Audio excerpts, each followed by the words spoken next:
What would be more disappointing for Bruins fans? Not winning the Stanley Cup in 2023 or not re-signing David Pastrnak? I was asked that question on Twitter the other day. I'm going to discuss it on this episode as well as update the Atlantic Division power rankings. Let's get into it, shall we? You're Locked On Bruins, your daily podcast on the Boston Bruins. Part of the Locked On Podcast Network, your team every day.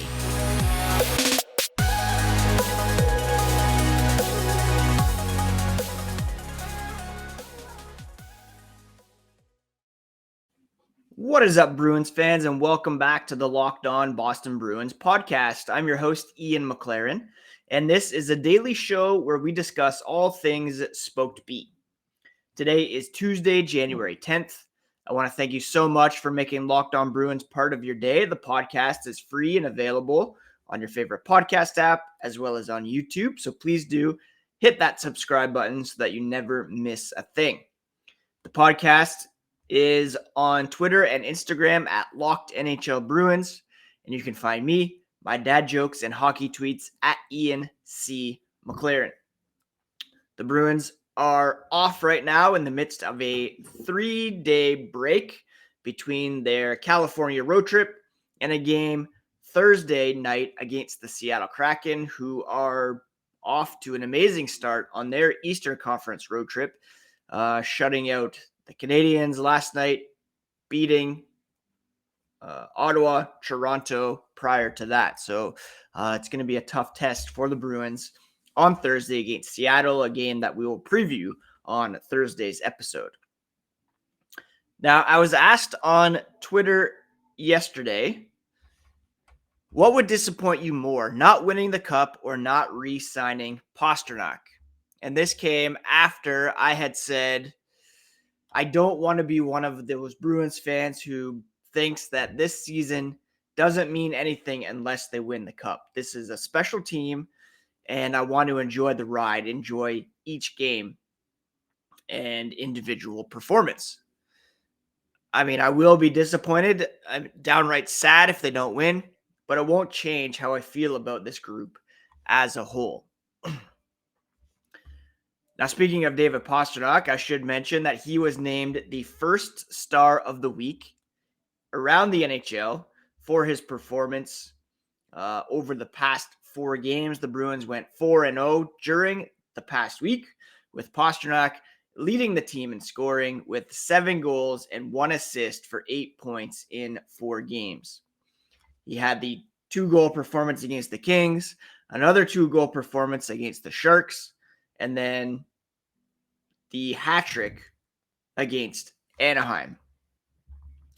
We all know, of course, David Pastrnak can become an unrestricted free agent in July, and there's a slight risk that he could sign with another team. As long as he remains unsigned, that is a possibility. David Pastrnak has developed into an elite player for the Boston Bruins. In fact, he's among the league's very best this season. Second in goals. He's up there in total points. Third in total points. In fact, behind only Connor McDavid and Leon Draisaitl. 1 ahead of Jason Robertson of the Dallas Stars, 2 ahead of Tage Thompson. He is one of the very best players in the NHL, and it's my hope, and I'm sure a lot of you share the same feeling, that he remains in black and gold for the remainder of his career. It would be a massive disappointment if he doesn't re-sign, a massive failure on the part of Don Sweeney, Cam Neely, perhaps even a fireable offense if they are not able to sign him to a long-term contract. And I know a lot of people are criticizing Don Sweeney for a perceived gap in how the Bruins value Pastrnak and how Pastrnak and his representatives might value him as a player. As always, I would point to upstairs, even further upstairs, to that disconnect. And you want to look at Cam Neely and the Jacobs family. I believe Don Sweeney's fully on board with who Pastrnak is and wanting to re-sign him, because if they don't, his job will be in jeopardy, because this team will not be very good for very much longer without him. And if Bergeron and Krejci aren't back next season. Best case scenario, of course, is that the Bruins win the Stanley Cup in 2023 and David Pastrnak is re-signed. Worst case, they lose in the first round, upset. David Pastrnak walks. Actually, the best case is that the Bruins win. They re-sign Pastrnak and they bring back Bergeron, Krejci in an attempt to defend their Stanley Cup and go for the back-to-back. For me, the bigger disappointment, though, would be not winning the Stanley Cup. This is such a special team overall. An .850 point percentage through 40 games is literally unheard of, especially in the salary cap era. They're the top scoring team in the NHL. They're the best defensive team in the NHL. They are tops when it comes to special teams. And the way they're playing right now, it would be a disappointment if they don't win the Stanley Cup. Looking back at 2011, that was the height of my Bruins loving life. And 2013 was certainly disappointing, but not as much as 2019, because the 2011 championship was still pretty fresh. And you think, well, these guys are still young. They may get another chance yet. They did get that in 2019 with the full core still together, including Tuukka Rask, Zdeno Chara, Torrey Krug was still in the mix. That was the biggest disappointment of my Bruins loving life to date. The fact that they are back to that level, I'd argue this team is even better than the 2019 team. The Bruins, of course, lucked out by Columbus upsetting Tampa Bay in the first round that year.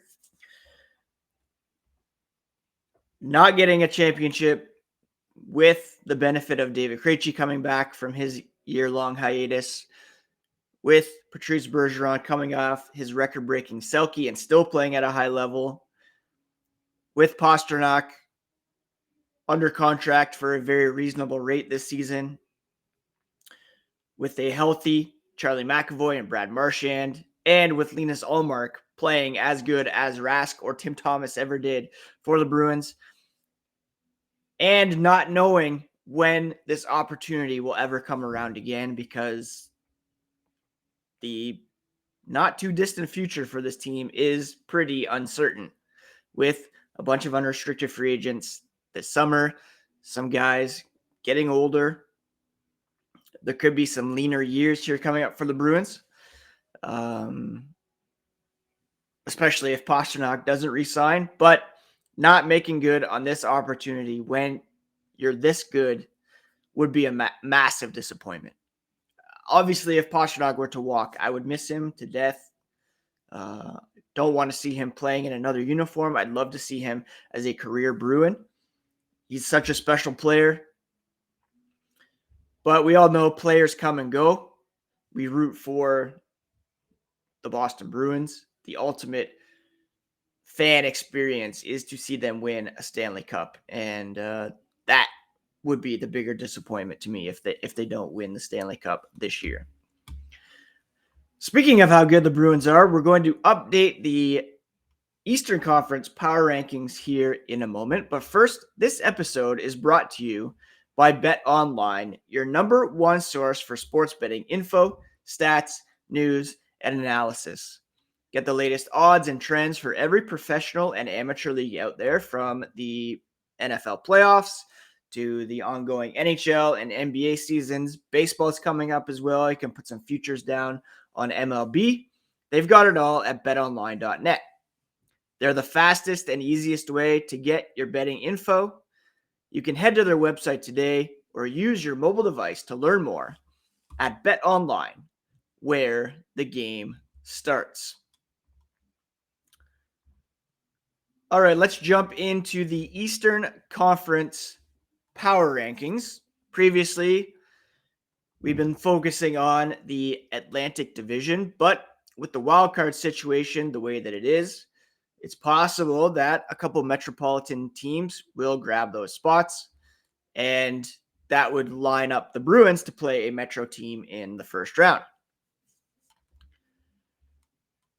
So let's look at the East. Start at the bottom. We can write a couple teams off right away. Columbus Blue Jackets, you're done. 12, 25, and 2, 26 points, 333 point percentage, minus 52 goal differential. They're not going anywhere.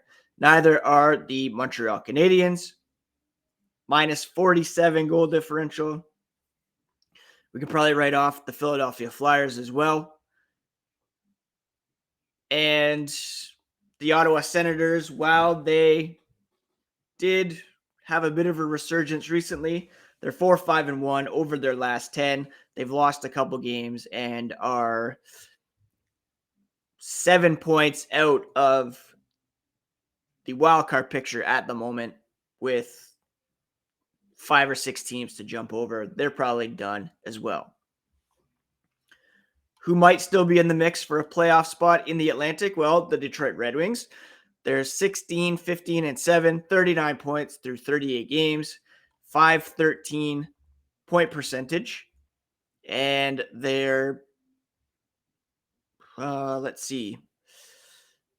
points back as well, but they have games in hand on the opposition. So they could mount a bit of a comeback here with some healthy players coming, with Robbie Fabry returning, Tyler Bertuzzi, and the like.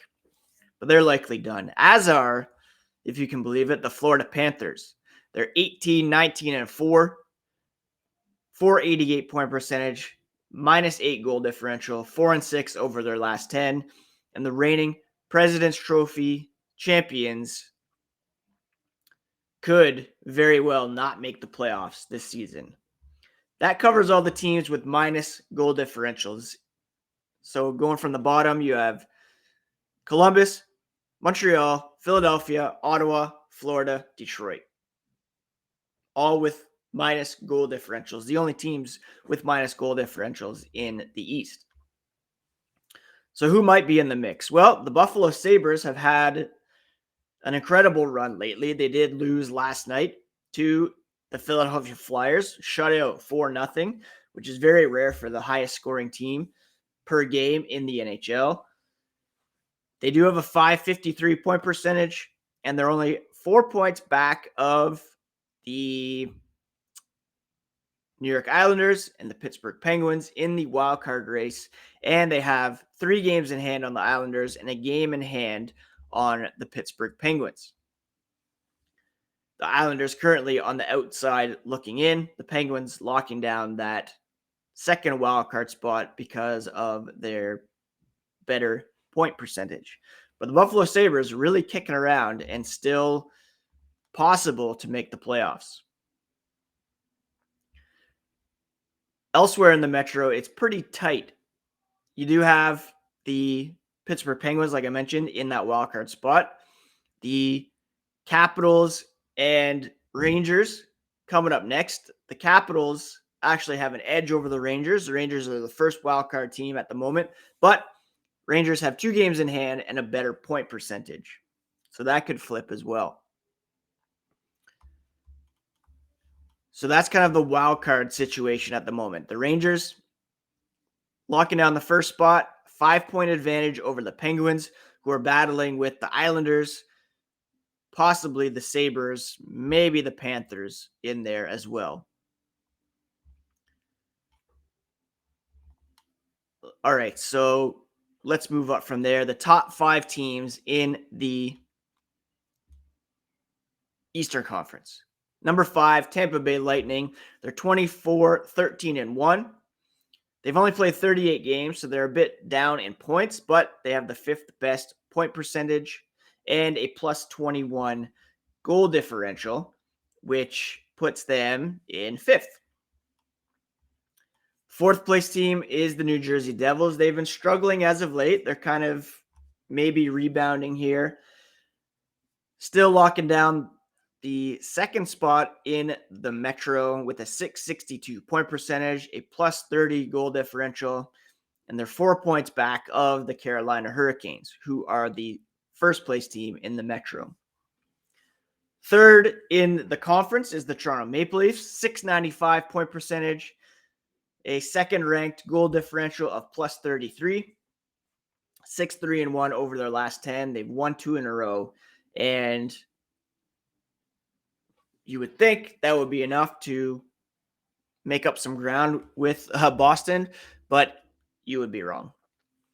2nd place, Carolina Hurricanes, 25-8-7, 57 points, 7-2-1 over their last 10, and a plus 19 goal differential, which really isn't all that impressive. The number 1 team, far and away, is our Boston Bruins. Again, 32-4-4, a plus 68 goal differential. Toronto is 2nd place in the East at plus 33. The Bruins have 68 total points, 9 clear of both Carolina and Toronto, and they have a game in hand on the Maple Leafs as well. Just unreal. 19-0-3 at home, 13-4-1 away, 8-0-2 over their last 10, and they've won 4 in a row. And again, right now, if the playoffs were to begin today, Boston, as the number 1 team, would take on the Pittsburgh Penguins as the 2nd wildcard team. And I would not be overly concerned about that matchup at all. After the break, we'll take a look at some of the underlying numbers and see if anybody's riding some good luck, some bad luck, if there's a chance for some of these teams to sneak up based on those kind of fancier stats. This episode is also brought to you by Athletic Greens. With 1 delicious scoop of AG1, you're absorbing 75 high-quality vitamins, minerals, whole food-sourced superfoods, probiotics, and adaptogens to help you start your day right. They have a special blend of ingredients that support your gut health, your nervous system, your immune system, energy, recovery, focus, and aging. Tons of people take some kind of multivitamin, and it's important to choose one with high-quality ingredients that your body will actually absorb. AG1 is a small micro habit with big benefits. It's one thing you can do every single day to take great care of yourself. Your subscription comes with a year's supply of vitamin D, which is so important to add in these winter months when we don't get as much sunlight. Reclaim your health and arm your immune system with convenient daily nutrition. Just 1 scoop and a cup of water every day. That's all it takes. To make it easy, Athletic Greens is going to give you a free 1-year supply of vitamin D and 5 free travel packs with your first purchase. Just visit athleticgreens.com/NHL Network to take ownership over your health and pick up the ultimate daily nutritional insurance. All right, so we looked at the Eastern Conference power rankings. Let's look at the underlying numbers and see where the Bruins rank when it comes to some of these advanced stats. We'll begin with shot attempts at 5-on-5. That's where the majority of games are played. You have Carolina, New Jersey, Calgary, Florida, Colorado in the top 5, with Boston sitting in 6th with a shot attempt differential at 5-on-5 of 52.21. Florida's interesting there because they're regularly out attempting the opposition. When you do that, you have puck possession, and it means you're controlling the game. They seem to be having issues with scoring. When it comes to shots, 5-on-5, the Bruins are fifth, a shot differential of 53.85. Carolina, New Jersey, again in the top two. Florida's down in seventh in the Eastern Conference. When it comes to scoring chances, 5-on-5, Carolina, New Jersey, Florida, Toronto, and then Boston. So the Bruins generating fewer shot attempts for compared to against than these other Eastern Conference teams. That's something to keep an eye on. When it comes to high danger chances, the Bruins, again, a bit further down than New Jersey, Carolina. They are currently in sixth. Add it all up, when it comes to expected goals, the Bruins rank third in the NHL behind, you guessed it, Carolina and New Jersey. So those are two teams to watch, certainly when it comes to coming out of the East. Now, where the Bruins are better than those two teams is converting on their chances. They have a conference high shooting percentage, 5-on-5, of 9.28. Actually, the Sabres are a bit better at 9.55. And Boston's save percentage at 5-on-5 is tops around the NHL at 93.68. That gives them a PDO of 103. You've heard me talk about PDO before. That's adding up shooting percentage and save percentage, 5-on-5. And the common belief is that teams will average out around an even 100, 10% shooting percentage, 90% save percentage, or some combination of those. In fact, if you look at the middle of the pack teams, 15, 16, 17, 100.2, and exactly 100. So you can see how it kind of levels out there. Bottom teams not getting scoring or saves. That would be the Ottawa Senators, 6.52 shooting percentage, 90.8 save percentage. So you would think that their shooting percentage might regress to the mean a bit and they'll have a bit more success. Does this mean that Boston is going to regress a bit? Well, I mean, probably. Maintaining an 85% point percentage all season long is literally unheard of. It's never been done before. So there will likely be some games coming up where they won't be as successful scoring 5-on-5, where Linus Ullmark or Jeremy Swayman might lay an egg. But it's working for them over the first 40 games. They're getting the saves. They have the depth right now to carry the offense. In the past, they struggled to score 5-on-5 because they were relying on one, maybe two lines. Now they have, with Jake DeBrusk healthy, they were able to put Taylor Hall on the third line, and they had some pretty consistent scoring all up and down the lineup. So far, the loss of DeBrusk didn't really make a huge impact on the scoreboard, but that could happen coming up. At any rate, the Bruins are still top 5 when it comes to these underlying metrics, so they are playing a strong puck possession game, and there's reason to believe that they can sustain success throughout the rest of the regular season and into the playoffs. Maybe not winning this consistently because, again, it's impossible. It's never happened that a team has maintained an 85% success rate in the NHL. But this is a formidable team. It's very right to be excited about this group. It's a special group, and with each passing day, it's if they don't pull it off, it's gonna be kind of painful. But enjoy the ride.